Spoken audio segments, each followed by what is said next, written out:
Why on earth would you say that? Why would you dream up that there's more Barracudas made than Challengers? That makes no sense. Well, I called Tony on it, and he said there was. Look at our lot. He's crazy. Are you calling Tony? I am.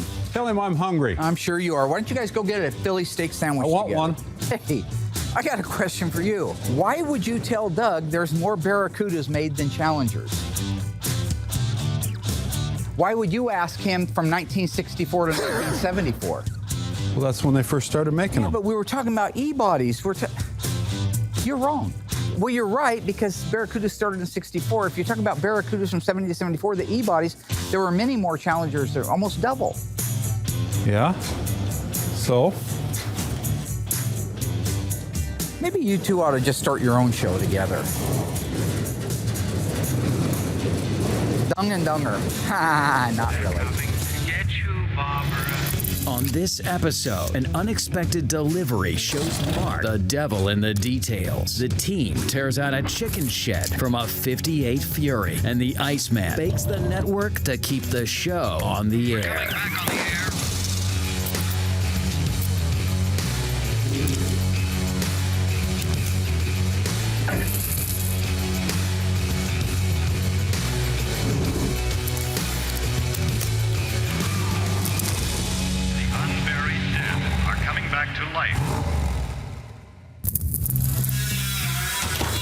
Hey, Rod.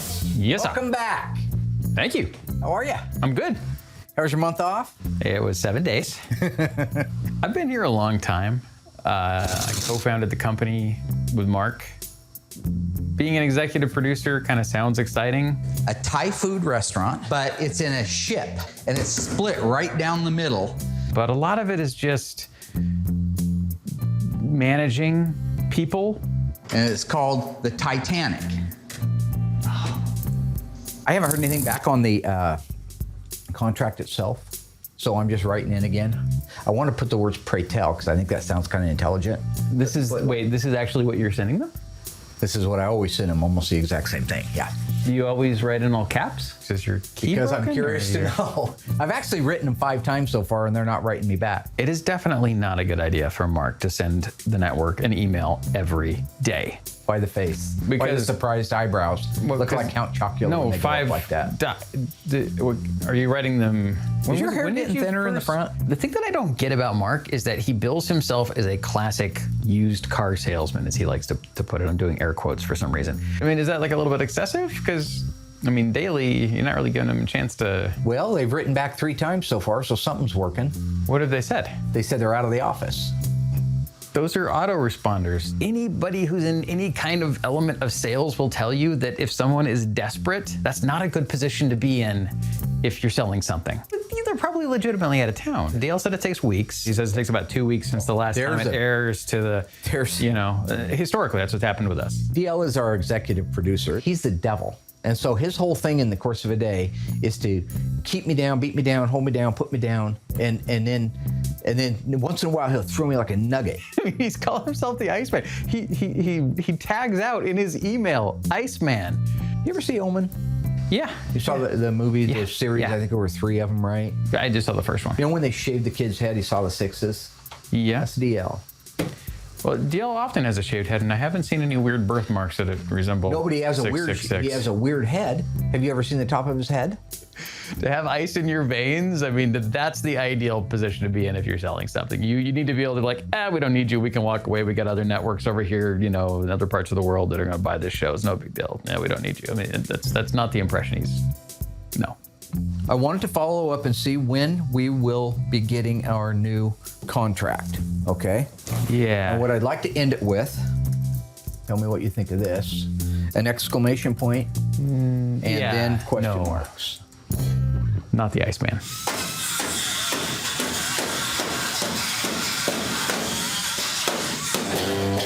So we have our Daytona that's already been pre-painted and all jammed.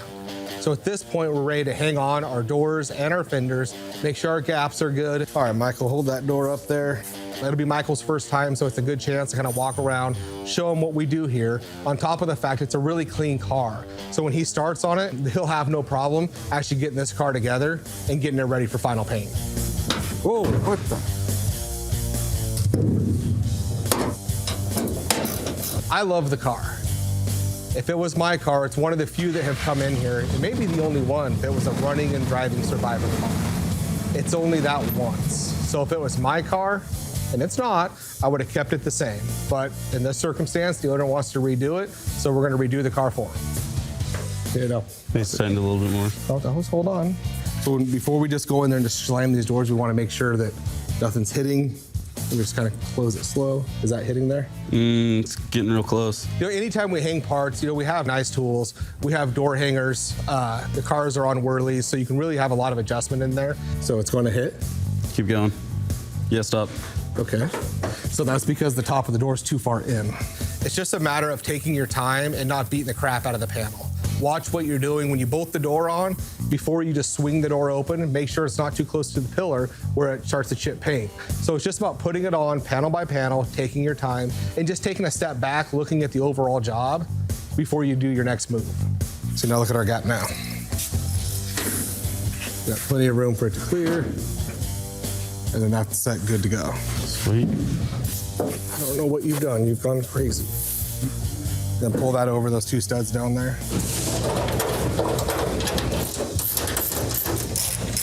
Okay. All right, so that gap's nice and consistent. I think the gaps look pretty good. And so yeah, let's grab that jack, 2x4 and a brick. We'll jack it up. Hey everybody, come on up. I want to show you our new parts room. Alyssa's been working hard at this along with me. Into the foyer. So, this is the parts room. It's heated and air conditioned. These are all the parts that we typically stock, like from AMK, Classic Industries, OER. Are you okay, Dad? You're breathing really hard over there. Yeah, well, maybe if I didn't just climb to the top of the Space Needle, it would help. So my name's Alyssa Rose. I'm Mark Warman's daughter. I have been working here for like forever. Yeah, well, maybe if you didn't put the parts room at the top Well, it of was the the only Space Needle, place it would help. we had that we could do it. So I brought that in. Well, I don't know how I would describe him, but I know how he would describe himself. So, words of Should wisdom. I call an ambulance? Ain't about how hard you hit, it's about how hard you can get You're gonna hit. make it all the way around the corner? I'm doing fine. Okay, he thinks he's Rambo, Rocky, Mel Gibson from the Lethal Weapon days, John McClane back in Die Hard. Goodyear Polyglass E, F, and G 6015s. Over here we have more parts that we stock here. A lot of this stuff's Tony You guys can put anything in there. D'Agostino stuff. Steven Seagal from whatever movie he was in, but before, you know, got fat. Clint Eastwood as Dirty Harry. That's why are all the parts away. Because what I don't understand is stuff sitting out. What are you talking about? talking Why about are the you $50 up million here? And I don't know, who does he say he looks like? What's his name? Oh God, he's a big actor. He's from Analyze This and Analyze That. You know who I'm talking? Robert De Niro. Robert De Niro. There's not They haven't been put 50 away, and million. why is this room such a Okay, mess? that's what I'm doing. Okay. It's a process. Okay. You don't understand how much time this Yeah. takes. Do you It's a lot remember- of work. Is this my dream job? No. You ever see The Hills Have Eyes? It doesn't matter. Well, it does matter, because if you don't do things right, things Is it happen. this? I'm doing it the right way. I've definitely learned a lot managing the parts department up here. Getting to work with the sheet metal and learning the parts numbers and going through the catalogs, I've learned the most Oh, about the hey, cars being Alyssa. up here. Hey, How you doing? good. What's up? The McAllister truck's here with Coronet. What? It's here now? Yeah. No one ever tells me anything. The unburied dead are coming back to life. Oh, look at that. That's great. So basically, once we just kick this part out at the door, this side's done. And Mark's gonna love that. Go ahead and we'll lower the jack down, get this door open, kick that door out, and we're done with this side.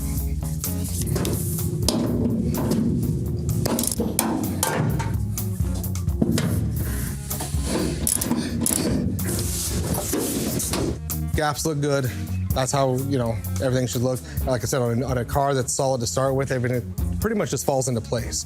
So at this point, we'll move over to the other side, and I'll let you install the door and the fender. I'll help you, of course, but if you could do it without making mistakes, or does that seem?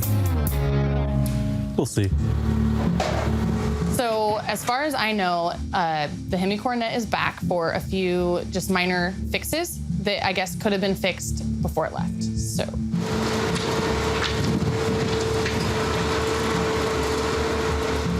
I really don't know much about the Coronet. I know that it's Brett Torino's, and I know that we were like a year late to deliver it, so it's probably not a good thing that it's coming back for fixes.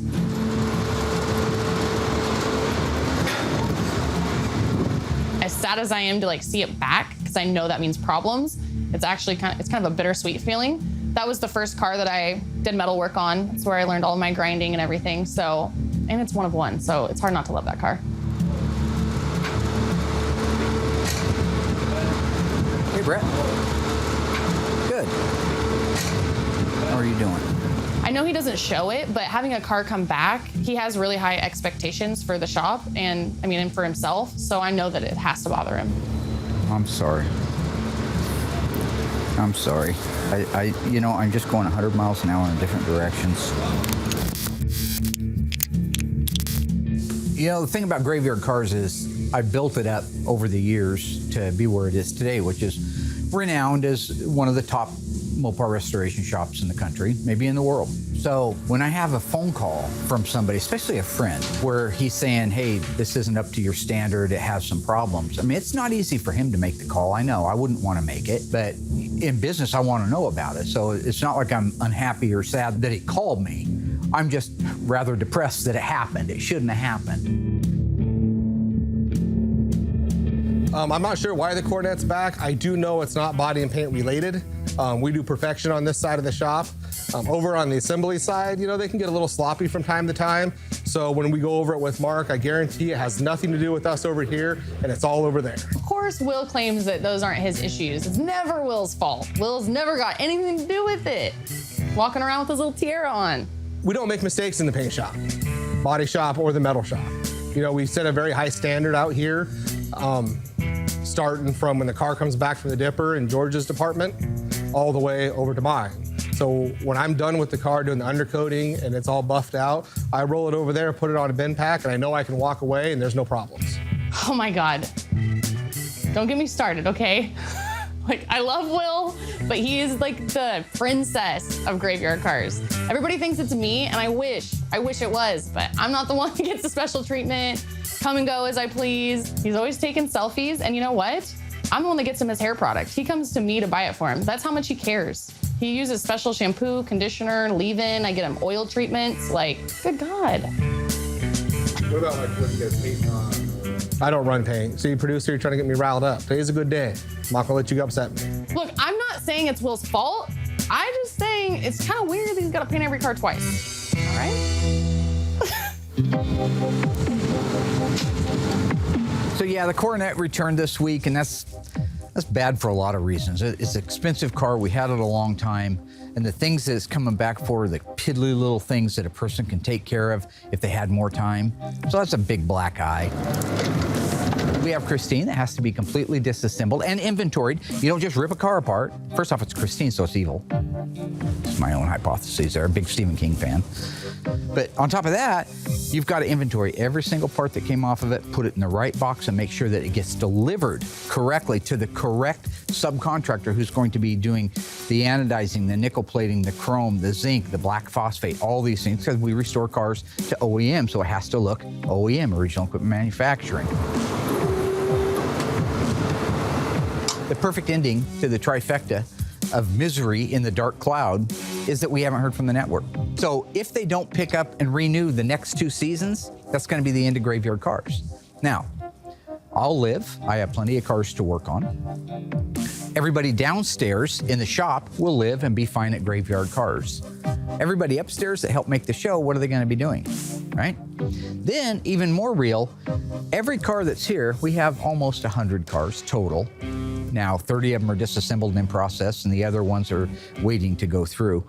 Every one of those cars, when I bid them, the price reflected that I'm going to get compensated for our television shows. So if that cuts off, that's the end of the gravy train, you might say, right? It's ain't UNICEF. Maybe one day UNICEF will get in the car restoration business, and they'll be the folks to see. But right now, it's Joe Dirt, Kevin Nealon.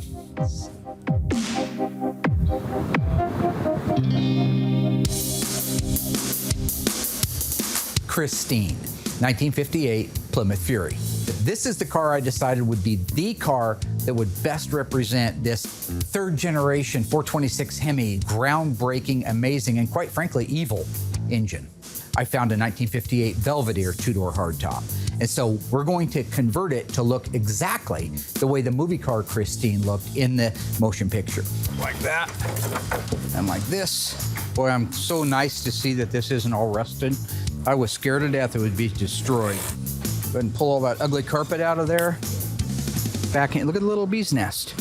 So normally speaking here at Graveyard Cars, we like to wait to the last minute, which is pretty much where we're at right now. Wait to the last minute to get the car ready for SEMA. So we don't need any real big surprises. I already know what to expect for the most part of the body once we get it disassembled. Oh, check it out. Here we go. We're going in. Look at this. Oh, that's house siding. That's not original. The unburied dead are coming back to life. That's custom right there. I imagine when they designed the look of this car, they wanted it to look a little bit space age. Oh yeah, absolutely. I mean, it's pretty cool. Absolutely. I feel like they used to have more fun designing cars. They cared. That's the difference. These punk today, they don't care. Jeez Louise. Okay. Well, I don't think it has to do with caring. I think it's like making a car today. Like, I think that our culture has changed. I think that, you know, we're just totally in a different time. Yeah. And money and cost and all that. Just a different time, but we don't make cars with the amount of creativity that we But used to. there's We don't the have punk factor. So I don't think it has anything to do with anybody being a punk dad. I just think. I thought for sure it did. Oh, that's a good spot for it. It's not a serious thing, but it's kind of fun to think of. Like, go back to the movie, right? The assembly line tech sticks his hand inside there to lean down and look and see if there was a leak, and the hood comes slamming down on it. Now, that's because Christine is a BITCH, all right? Around here, we treat her good. We treat her with respect. So I'm hoping and counting on that not being an issue. Oh. What do you want to set right here? Yeah, there's good. That's a big quarter panel. That's huge. There's two guys left on the planet that could block that quarter panel out. You and Carpenter from Nazareth. oh my gosh. Oh, no. What have you done? Oh. Oh gosh. Oh. Oh.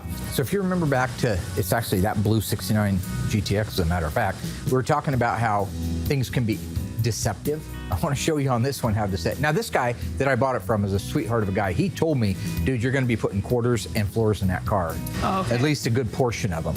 So it's no surprise, but it's interesting when you look at the outside at how nice that looks. I mean, at a glance, right? It looks nice. Yeah. But you look inside behind the carpeting and stuff, you can see all the filler. Oh my gosh. So when you're looking at, these are just chunks of filler that had like a mesh screen over it or under it. Somebody's put a patch over that, is my guess. Oh, you're through. Yeah. You are all the way through. So that's just mud in there. That's all that is. But that's an example of how something can look good on the outside, not so good on the inside. Ready? You ready? Yep. Okay. We got the bumper I off. hope. Oh, you do? Oh, good. Isn't that cool? Boy, they're so simple, aren't they? Yes. Boy, it's straight too, isn't it? And it's light. Boy, that's gonna clean up so nice. They're gonna fix that up so nice. Oh, that's beautiful. I need help getting this back glass out, Doug. Okay. So I'm gonna have you go inside and push out on the glass in this corner once I get it started. Oh, this is scary. You could break the glass, right? You could. They don't make this glass, so that would not be good. Pull it down all the way around. Yep. Do they make new glass for this? Not the back. Oh. You can get a new windshield. Can't get a new back glass. Lift up on the glass. Okay. Just get some pressure on it. Doug, you push out up here.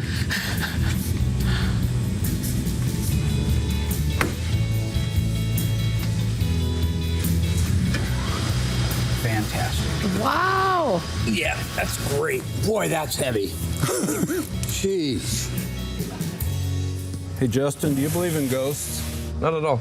Do you? You don't think this little girl's possessed? No. You don't think she's gonna be haunting me tonight in my dreams? No, but some of the other cars here are. Haunting me? No, possessed. haunted. Why would anybody be more possessed than this one? I don't know. You sound kind of scared right now. I don't believe in ghosts either. But I love ghost stories. Nice. Sweet. 2 pieces. Yeah. Will they separate? Look at that. Look at that. Nice. Oh, man. Look at these fenders. They're huge. I don't know where we're going to put them. Keep that pulled down. Okay. You want me to push? And then I want you, yeah, this is going to be a hard one because of the shape of it. That's scary, man. Yeah, it is. And then we just want to keep a constant pressure. Got it. Wow. Okay. Nice. Great. You know, go to that side. These things are heavy. You want me to go over there? Yeah. Yeah, it's about 25 pounds. Right here. I got a sawhorse for us. Right there. Thank you, Mark. Thank you, Mark. Thing's completely delaminated and we didn't even break it. Crazy, huh? Oh, ho, ho. But they kept the good stuff underneath. Yeah. Looks like they pulled this out of a 1970s church. Mark thinks I should buy a church. Check out those floors. You guys seeing this? When you looked underneath it, you really didn't see what I see now. Baling wire, corrugated barn side material, all pop riveted into place. I mean, this is butchery at its best. I mean, this is terrible. The unburied dead are coming back to life. So the disassembly of Christine, there's nothing too crucial at this point. Just being very, very cautious about everything you take off because they don't make anything for these cars. So I had that conversation. I worked with them for a while on the disassembly, got to a point where I could go up and make my phone call to Brett, my dreaded phone call, where I have to kind of eat crow and find out exactly what his concerns are and then share with him what I've seen also on the car since it got back. Well, the problem has been that I don't have any help out here in the QC department. So things like that can get away from you sometimes. And it just does. It is what it is, So Graveyard Carz really doesn't have a written warranty on the work that we do. I always try to do what I consider to be the right thing. So in the case of the Coronet, I think you have to show when you're in business that you're willing to go the extra mile for the customer. And I think that's why we are as busy as we are. A lot of the problems with the car are because of paint issues, and they're little, right? It's not the big picture, it's the little stuff. I've got 50 areas that need to either be buffed, wet sand buffed, touched up, or in the case of, I've also got beauty rings. Maybe if Will helped anybody out. cared. Maybe. What are you Help doing? out with what? Well, I'm so glad you asked because I do have a solution for this issue, and I think that we should put Will in charge of it. Print the label? Did you see this thing came back? It's not paint related, so. Well, I think it might be. I think we should put Will in charge of it because he's only got one job and I've got 20. So I think that he has more room on his plate than I do. There's no, my side of the shop's good. I have Your an idea. side of the shop just cost your side of the shop $1,800 to get the car here. What if you did a walk around the car right before it left? All I'm saying is somebody needs to QC this stuff. I agree. Like I Will. could not agree more. 150%. I You need agree. to have somebody over here that goes around the whole entire car, has a little checklist even, and just looks I for little agree. imperfections. You want to do it? I don't have time to do it. You have plenty of time to do it. Alyssa and I have talked about, having a QC person here. I don't have the time. There's just trying to manage the metal guys, the Bondo guys, make sure myself and my helper do a good job is at a task in itself because we're constantly juggling a lot of cars. You got a parts room. No. That's all you It have doesn't a parts matter. room I don't want to do it. I've Well, I don't seen have Death time. Wish. I I don't want a bullseye on my back. Well, I'm not. Good. Alyssa has the parts room. And then it starts there, and then it stops at parts room. Okay, so we can all three agree we need a QC person. Yeah, I agree. So Yeah. I'm Okay. pretty well slammed back there, but you do have the parts room, so maybe that's Oh, something you can please. step up and do. I trust Will. I've trained him. He's worked with me forever. I brought him in. He was just a kid. He was still in high school. So it's hurtful when I think they didn't take the time to make sure and protect our interest as having the reputation as the best in the world. And I'll get back to you on the car, boss. You'll already see a hood down there, and you won't need a magnifying glass to find the spots on it.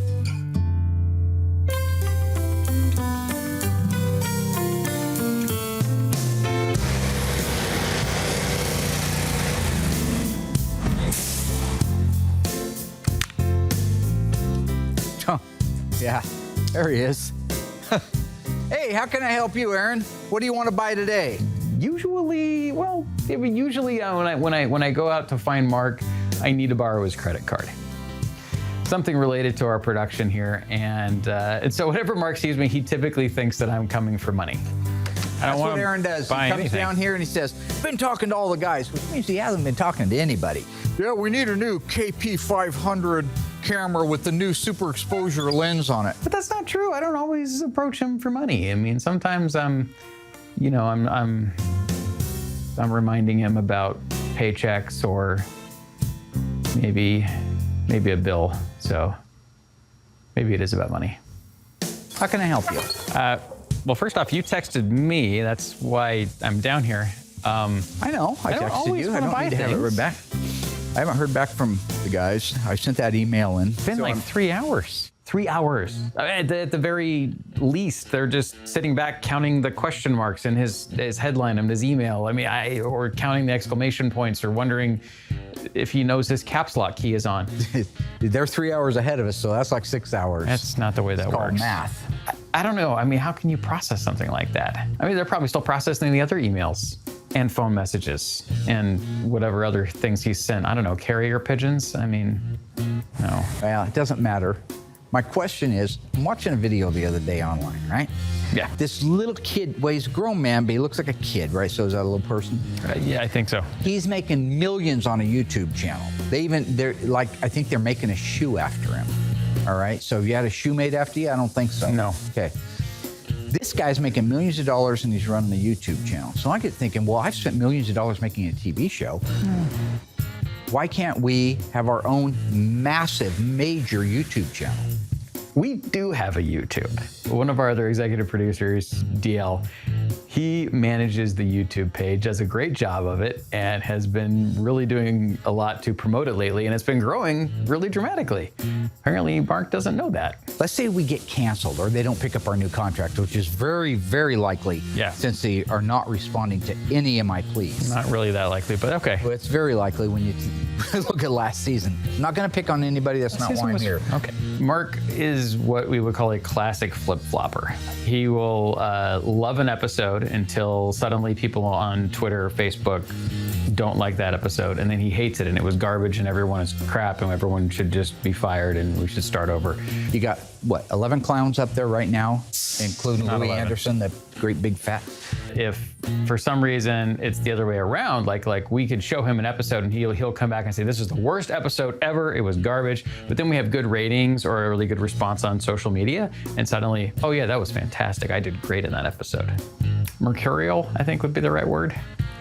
So, how many of those guys could we lose and we go to a YouTube channel, get the YouTube channel to make me some money that offsets those wages, and next thing you know, I'm making cash. Bunsen burners. Nice little earners. Well, we would need all of the same people to do the show. Why? Mark has never fully quite grasped what it takes to make a TV show because we made a TV show early on with very, very little.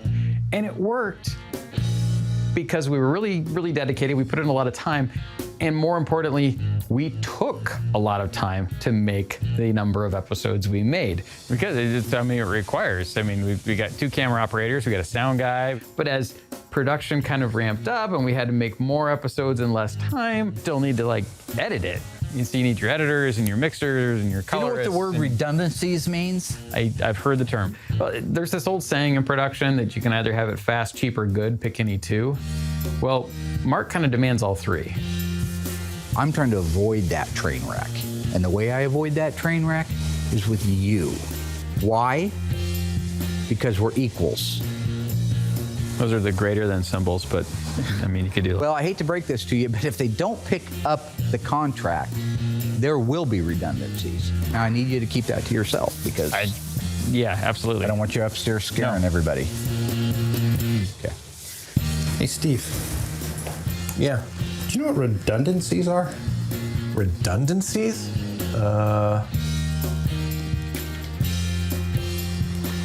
Hey, Aaron? Yeah. Are we getting laid off? No. Why? Why would you think that? We heard that there were redundancies in the production department, and well... Who told you there were going to be redundancies? What?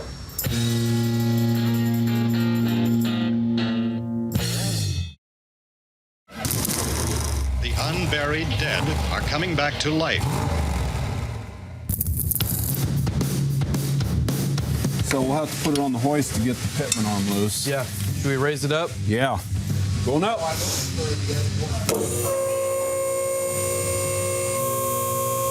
Right there? Yeah, I think that's good. Got your impact? Yeah.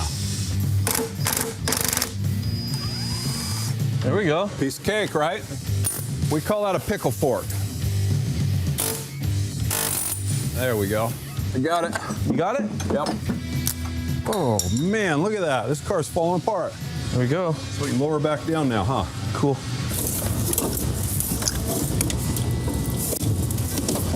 Out or in? I don't know. I think we're stuck. It's bleeding. Caught on a brake line. There we go. Oh. Whoa. Whoa. There we go. It's spurting. Got it? Yep. Gory tear apart for a gory book. I guess we can get our dash out now, huh? Yeah, we can. Lower it down, roll it out, pull the dash. You're sure we're not getting laid off? I just had a totally 3 months ago. Mark was very careful to have me swear that I would not reveal his concerns about redundancies. Unfortunately, he did not swear everyone to secrecy. I just got married 4 months ago. You guys are fine. You guys are absolutely fine. I reassured them as much as I possibly could, but nonetheless, I texted Mark. He'll be upstairs in a second, and they can hear from him. The audio guy. There's nothing to be worried about. I call him Little Tiny and, Dancer. hopefully you'll hear from the horse's mouth here. I call him a Little Tiny Dancer, the audio guy. I'm sure he appreciates He's like that. 5 foot nothing, 100 nothing. You know what I'm saying? What's faces? What's up? Okay. How can I help you guys? How can I help you realize your future? That's one of the things I do if you've read the motivational posters. We have, yeah. And actually on that note, that's kind of what this is about. These guys need to hear from you that they're not going to be made, quote, redundant. Why would they think something like that? Somebody say something about redundancies? He said, you, Judas? Yeah. Yeah. Surprise, surprise, it's 4 eyes. So you were out. Information is knowledge, okay? So next time you hear something that I say is between me and somebody else, it doesn't mean you get to go share it with your friends. So, will be a redundancy. Why am I here? For that, to tell these guys that they're not going to be laid You're not off. going to be. I don't know if the other guys notice it as much, but he's gotten to this point where he just sort of works things into his normal conversation to where maybe, I don't know, 70, 75% of what he says is actually a lift from a TV show or a movie. You're not going to lose your job, okay? You're not going to lose your job. You know, you're not going to lose your job. So celebrate. The Office, BBC.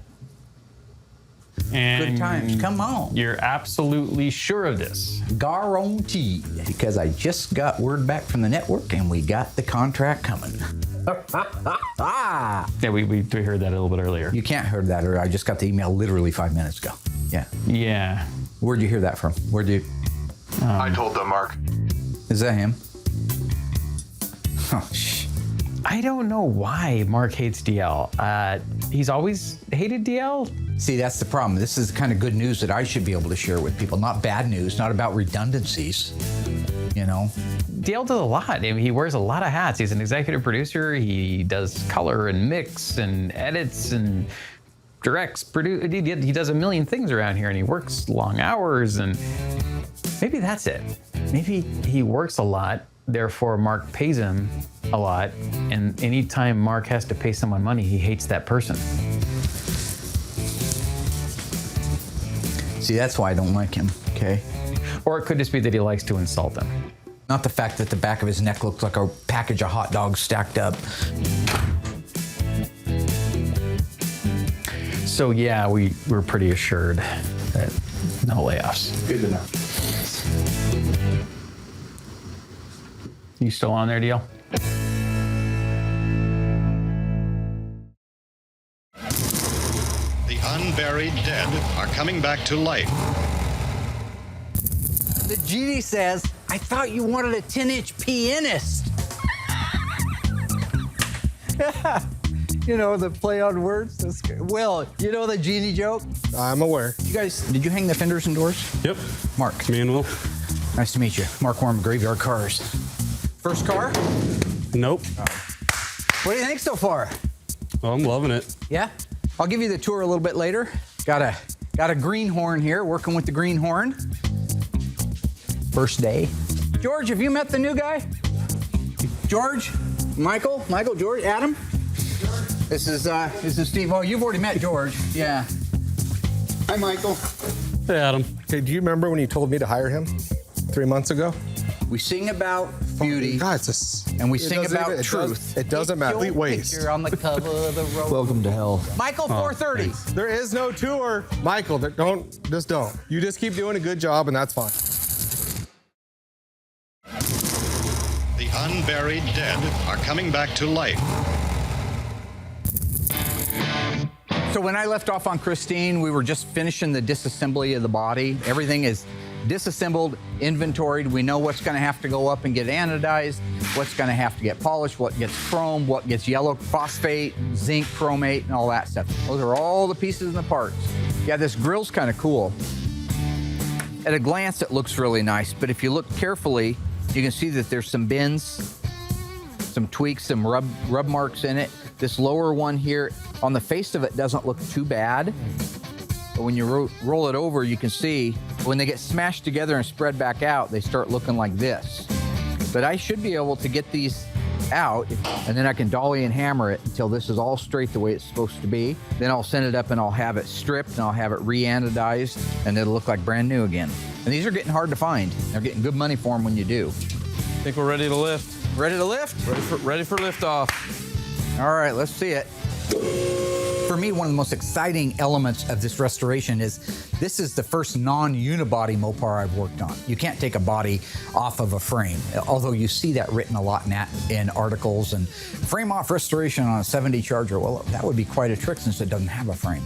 Ooh, it's coming on, look at that. Guys. We're free. Okay. First time in, That's cool. We've never seen that before. I haven't. 60 Have you? years?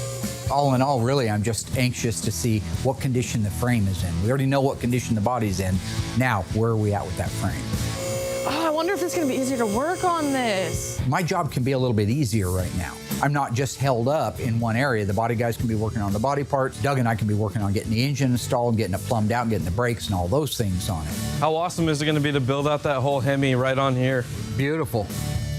You can access everything. For the most part, I think it's going to be a little bit easier process for us. More parts and pieces, but easier to work on.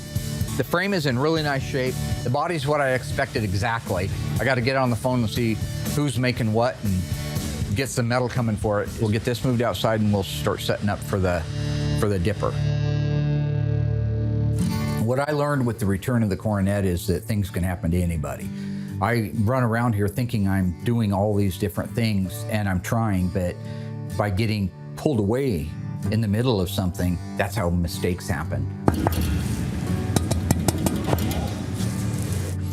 I learned that I need help.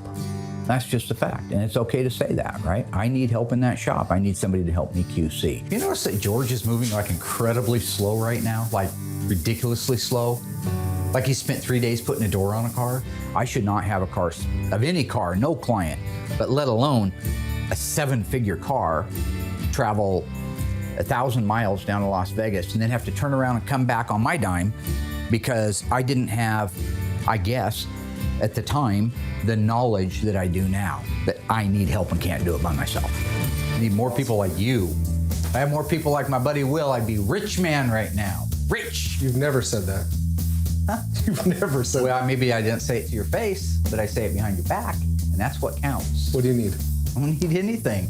I don't need anything at all, my friend. Do you know how hard it is to get a compliment out of you? Dude, I do that because I'm trying to build you up constantly. It's been 25 years of beating you down. Oh, this is the moment you start building me up? I just wanted to stop by and say hi. I'm sorry. Hey. No problem. It's good seeing you. As yours. Good seeing you. Hey, no. Yeah. Quick question for you. On a serious note, I do need some help in the shop with QC, right? You would agree with that, right? Things like Torino's car coming back. And so because it was your idea, I decided I'm going to offer you the job.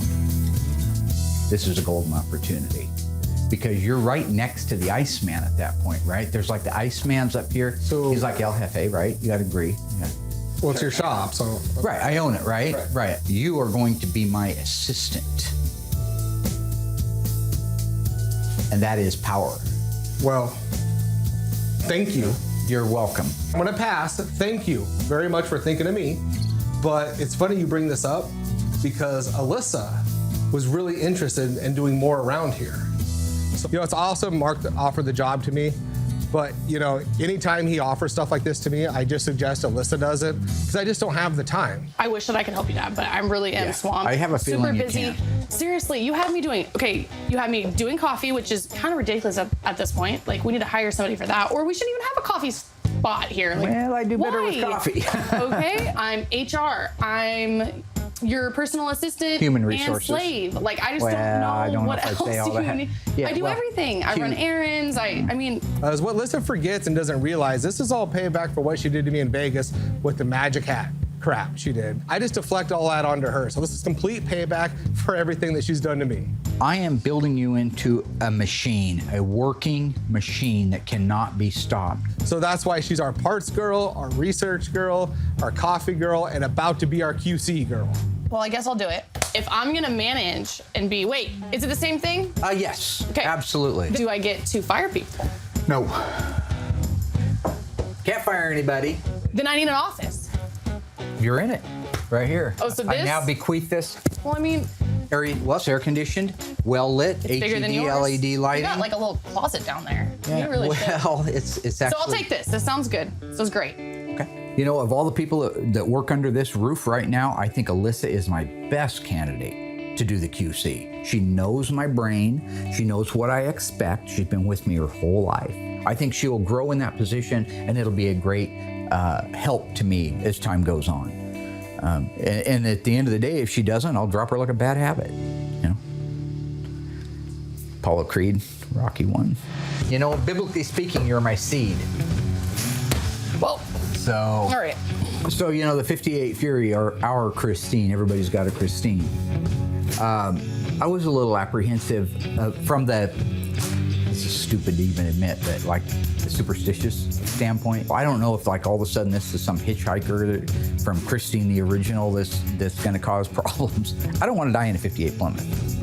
But at the end of the day, now the car's disassembled, I see it's just like every other car. Happy to announce that I can check superstitious off my list of quirks.